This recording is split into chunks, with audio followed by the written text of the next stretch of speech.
Assalamualaikum warahmatullahi wabarakatuh. Izin pimpinan, perkenalkan nama saya Hamdi Jainal, Ketua Umum Forum Pendidik Tenaga Honorer dan Swasta Indonesia. Kebetulan saya di sini bersama sekjen saya Ibu Nita dan beberapa perwakilan DPP dan salah satu anggota kami yang ada persoalan di Solok Selatan. Diskusi beberapa ini kami sering lakukan, pernah dengan Ustadz Teddy saat itu, dengan Ustadz Mardani saya beberapa kali WA, Ustadz, sampai saat ini belum terjadi audensinya. Permasalahan serta masukan perihal tenaga honorer kategori dada dan tenaga honorer non kategori di negara Kesatuan Republik Indonesia. Tidak adanya job security, kepastian kerja di kami tenaga honorer karena kontrak kerja yang berkepanjangan. Tidak adanya income security, pendapatan. Beberapa daerah masih jauh dikata layak, masih banyak di bawah UMP, UMK. Apalagi jaminan sosial. Banyak beberapa daerah saudara kami yang tidak mempunyai BPJS Kesehatan, BPJS Ketenagakerjaan apalagi. Bahkan beberapa guru untuk BPJS Kesehatan, karena dia di bawah UMK, dia ingin mendaftarkan secara PBI, dia tidak bisa karena dia S1, mempunyai gelar S1. Itu beberapa guru-guru kami di daerah, akhirnya buat berobat saja tidak bisa. Salah satu contoh ada di Cianjur.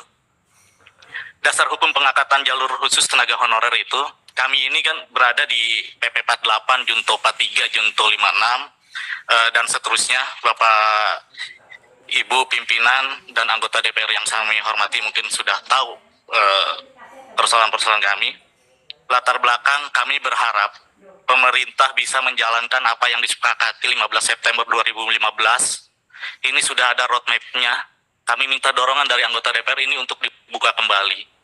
Ini roadmap yang buat pemerintah, yang buat Menpan RB. Kenapa tidak dilaksanakan? Roadmap ini sudah sesuai dengan keinginan kami. Kami berharap di sini Bapak Ibu pimpinan bisa mengakomodir perjuangan kami di roadmap ini. Terjadi persoalan dengan keluarnya di SE 30 Mei 2022 bahwa menyatakan bahwa tenaga honorer itu sudah tidak ada. Saya sepakat tenaga honorer tidak ada, tapi selesaikan dulu kami. PR kami. Kami ini sudah mengabdi buat negara Kesatuan Republik Indonesia. Kami ini sudah mengabdi bagi Indonesia. Selanjutnya SE tanggal 22 Juli 2022. Pelaksanaan roadmap silakan pemerintah yang menentukan, ini hanya mengganti tahun saja. Di sini anggaran sudah tercantum, Pak. Apapun sudah tercantum, kenapa tidak dilaksanakan? Dan kesepakatan 15 September 2015 jelas.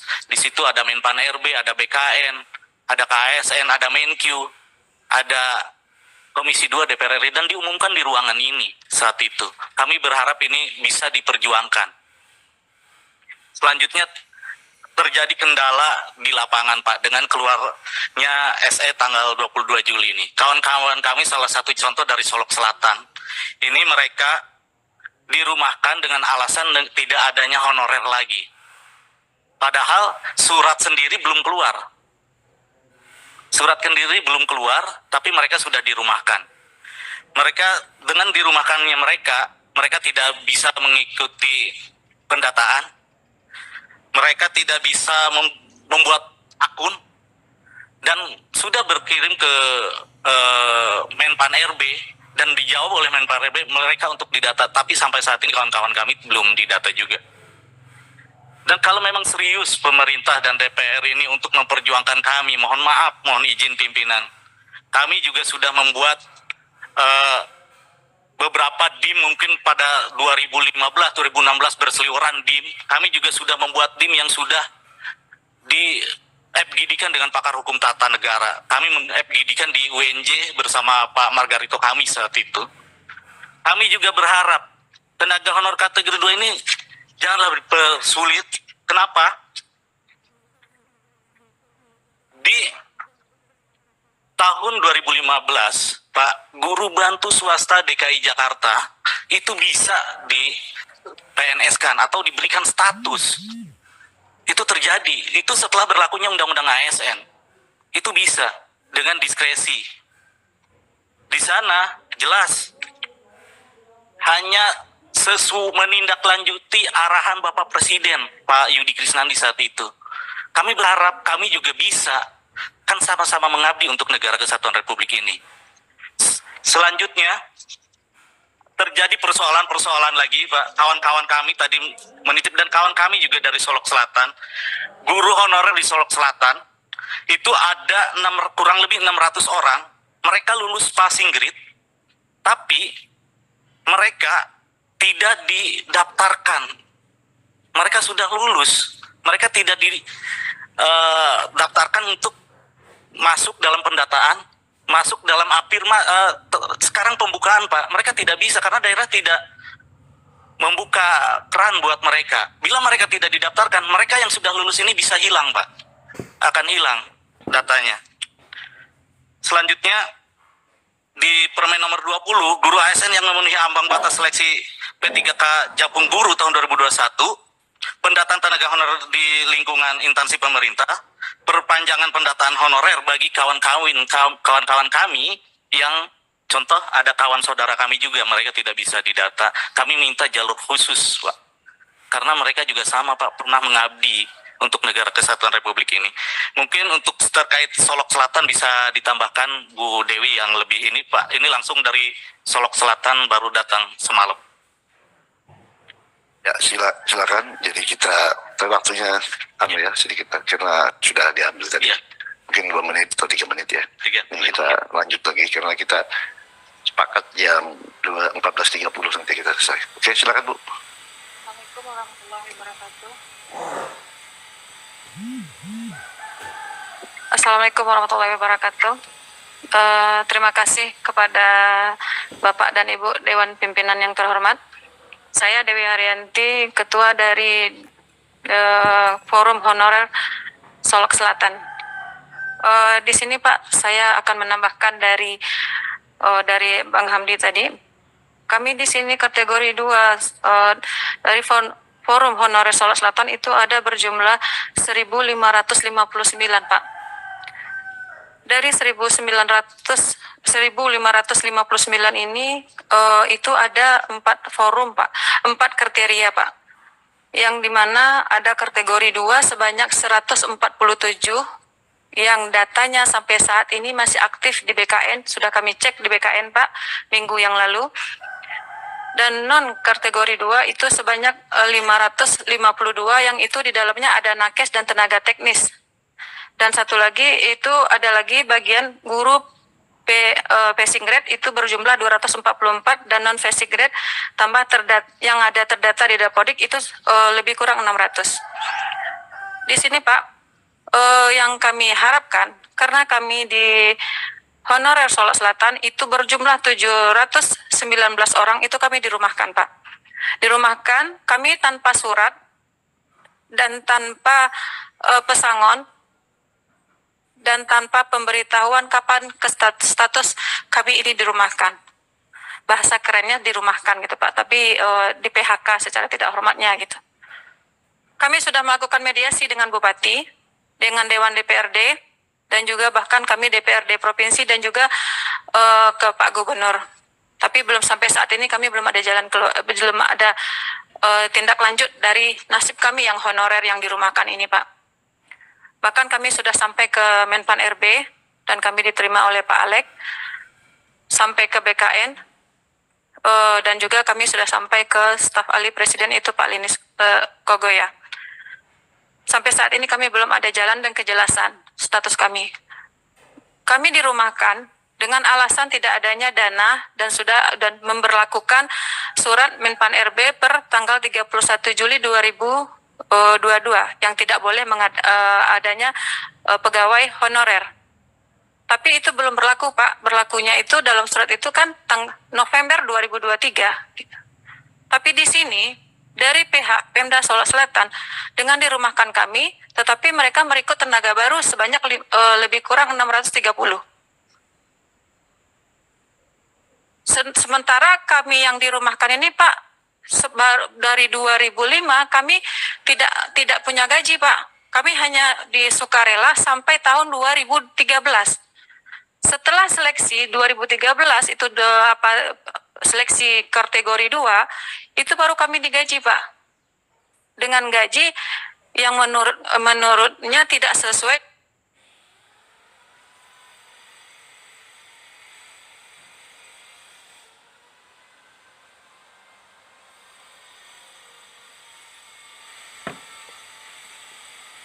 dengan UMR. Tapi kami sebagai bangsa, sebagai anak negeri dari bangsa Indonesia dan putra-putra daerah Solok Selatan, kami tetap mengabdi karena Solok Selatan itu merupakan kabupaten pemekaran ya, Pak, dari Kabupaten Solok. Jadi di situ kami mengabdi dan sekarang kami diterlantarkan dan kami tidak menerima hak kami. Dan saya sebagai perwakilan dari Ketua Honorer Solok Selatan, saya memohon dan meminta kepada pimpinan yang terhormat dari Komisi 2 dan Bapak Ibu, saya minta sama seperti Ibu Keke tadi juga, mungkin nasib kami sama ya Pak, cuman beliau lebih dahulu daripada kami 2021, kami terakhir itu mengabdi di 21 September 2021 Pak. Jadi kami mohon berikanlah kami jalur khusus untuk bisa kami masuk dalam pendataan Menpan RB ini Pak, yang bisa dipekerjakan kembali seperti kategori 2 dan yang dirumahkan ini yang non kategori 2 ini Pak. Ya. Mungkin saat itu Pak. Terima kasih. Lanjut, ini kira-kira suasananya ini di ruangan ini gimana ya? Menangis kita. Silakan Pak Mardhani. Kasih pimpinan rapat, tepuk tangan dulu buat Pak Devri, Pak Ongko, Budian, Pak Kamto, ini luar biasa ya. Bismillahirrahmanirrahim. Assalamualaikum warahmatullahi wabarakatuh. Alhamdulillah, Allahumma sholli ala Sayyidina Muhammad. Amma ba'd. Selamat siang dan salam sejahtera untuk kita semua. Perasaannya seperti yang lain campur aduk gitu loh. Bahagia bisa mendengarkan tapi gregetan dengan faktanya ya. Dan kalau dipilah bisa ada 3 faktor pendapat saya. Yang pertama, ada faktor politis dari bupati atau kepala daerah terpilih yang ini sangat tidak terpuji. Boleh saja dia quote and unquote membuka formasi baru, tapi berikan hak kepada yang lama untuk ikut serta. Nah, ini catatan besar. Nah, kami mohon izin buat TA, tolong dicatat saat kita ketemu dengan KASN dan Kementerian Dalam Negeri, ini harus diingatkan. Menpan juga 3 tuh, ya Menpan, Kemendagri, sama KASN, agar para bupati betul-betul tidak memperlakukan teman-teman pejuang ini seperti lemari ya. Kalau lemari digeser kan diem ya. Kalau orang banyak urusannya gitu loh. Saya orang Betawi, guru saya tuh bilang gitu. Dan hati-hati ngadepin orang. Orang bukan lemari. Lemari digeser diam. Kalau orang enggak, ada banyak buntutnya gitu. Nah jadi itu poin 1. Poin 2, ini ada kebijakan pemerintah pusat, khususnya teman-teman dari Solok Selatan atau K2 ya. Kependidikan itu 2 dari pemerintah pusat. Yang pertama, memang ada ketidakjelasan dalam bab pembiayaan P3K ya. Pemerintah pusat buka formasi, bahkan menawarkan, tetapi ketika sudah di passing grade, sudah lulus, sudah apa, tiba-tiba biaya diserahkan ke Pemda. Nah, Pemda sendiri nggak ngira bahwa dia harus menanggung beban di APBD. Kirainnya Pemda itu APBN. Nah, ini harus dijelaskan betul Pak Devri. Nanti saat kita ketemu, kalau perlu kita ngundang Bu Menkyu ya, untuk duduk bersama. Buat saya ini salah satu harus ada political will dari Menteri Keuangan. Untuk urusan P3K itu jangan diserahkan kepada Pemda. Kabupaten kota ambil aja buat APBN. Ya. Kemarin kita ingat Pak Devri atau Pak Kamto, Budian, Pak Jokowi di 16 Agustus mengatakan sampai April 2022 ada windfall, dana tambahan APBN karena ekspor komoditas kita bagus 342 triliun. Itu aja harusnya diberikan buat masyarakat. Karena memang teman-teman sudah bekerja ya, tetapi ini harus dibicarakan secara seksama. Nah, yang kedua, untuk kategorisasi tenaga kependidikan, termasuk nyun sewu tenaga administrasi ya. Sekarang kan ada keinginan meminimalisir. Buat saya rasionya tetap harus ada. Nah, nanti mungkin kita di Menpan, Pak Defri, Pak Ongko, kemudian kita perjuangkan biar ada kategorisasinya. Karena kalau nggak ada pintunya, ya nggak bisa masuk gitu loh, harus masuk gitu loh. Kalau perlu ada kategorisasi umum, artinya semua nggak masuk, masukin ke situ dulu. Ya itu ya, itu kalau dulu ada anggaran kayak teman-teman DKPP itu anggarannya nggak masuk DKPP, masuk aja kok anggaran besar dulu gitu loh. Yang penting anggarannya ada gitu, parkir aja di situ, nanti diverifikasi oleh kementerian lembaga terkait gitu loh. Nah itu nanti coba kita perjuangkan. Terakhir yang ketiga, kalau menurut saya memang perjuangannya nih kata Budian akan panjang, tetapi karena teman-teman sudah datang, kalau saya suka menawarkan gitu, saya siap bikin surat buat teman-teman di NKKO atau surat mau atas nama pribadi atau saya Mardani Lisera nomor anggota gini mendukung perjuangan dari forum pemuda apa, saya tanda tangani bahwa itu belum tentu kepake gitu, tapi minimal teman-teman ini hasil dari ini sudah, kalau ditandatangani oleh 5 orang ini wah lebih keren lagi gitu loh. Kita sih ya minimal jauh-jauh 40 juta bawa satu surat. Nah dengan surat itu teman-teman bisa bikin konferensi pers, karena ada tantangan kita nanti akan ditanya nih sama wartawan, kita akan bilang kita perjuangkan memang karena teman-teman tidak mencari harta, teman-teman mencari keadilan kok gitu loh, bukan mencari nggak kerja pengen dapat, tapi ini pekerjaan yang sudah ditekuni agar mendapatkan haknya, dan itu adalah perjuangan keadilan dan wajib kalau keadilan itu diperjuangkan. DPR memang nggak wajib hadir untuk itu gitu loh. Jadi karena itu buat teman-teman yang mau, kalau Pak Kamto mau, Pak Defri mau, kalau saya sudah siap.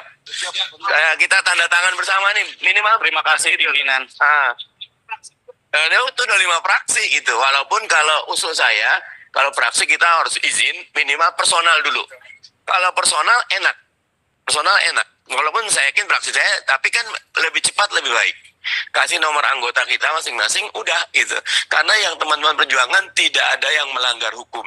Justru yang teman-teman perjuangkan ingin melaksanakan kewajiban negara. Kalau di undang-undang kan 4 kewajiban negara. Melindungi segenap tanah tumpah darah dan seluruh penduduk warga Indonesia, melindungi segenap bangsa dan seluruh tanah tumpah darah Indonesia. Memajukan kesejahteraan umum, cerdas ikut serta, dan itu kan segenap pemuda NKKO berapa tadi? 1000-an, jangankan 1.000, jangankan 1.001 aja harus diperjuangkan gitu loh. Nah, satu lagi terakhir untuk yang forum pendidik tenaga honorer K2 kita yang September 2015, kalau ini harus betul-betul karena roadmapnya sudah ada. Ini tinggal political will saja. Betul. Karena seluruh K1 udah selesai. Betul, Pak. Yang utang kita ke K2. Jadi kesepakatannya zaman dulu seluruh K1 K2 diangkat. Nah, K1 selesai, K2 juga sebagian besar sudah selesai. Yeah. Ini yang K2 dan haknya mereka untuk diperjuangkan. Terima kasih. Itu dari saya, terima kasih. Assalamualaikum warahmatullahi wabarakatuh. Waalaikumsalam. Terima kasih Pak Mardani.